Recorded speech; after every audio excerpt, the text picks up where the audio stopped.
শুধু এখন আসি যশোর অঞ্চলে টেকসই কৃষি সম্প্রসারণ প্রকল্পের আওতায় স্থাপিত একটি কুল বাগান প্রদর্শনীতে।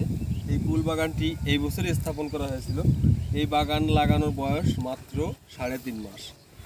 একটা গাছের চেহারা দেখেন, এই যে দেখেন প্রত্যেকটা গাছের চেহারা দেখেন কত সুন্দর ফুলের ফুল আসছে, কিছু কিছু গুটিও ধরে গেছে, কিছু কিছু গুটিও এখানে ধরে গেছে। এই যে দেখেন, এই যে গুটি, এই যে গুটি এখানে ধরে গেছে।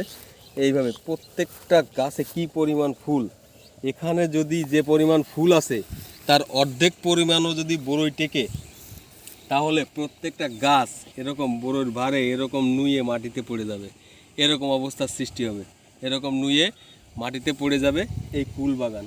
তো যশোর অঞ্চলে টেকসই কৃষি সম্প্রসারণ প্রকল্পের আওতায় এটা হচ্ছে কি জাতের ফুল? Thai apple.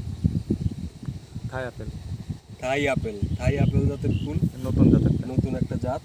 আমরা আশা করি এখানে ভালো ফলন হবে। ধন্যবাদ সবাই।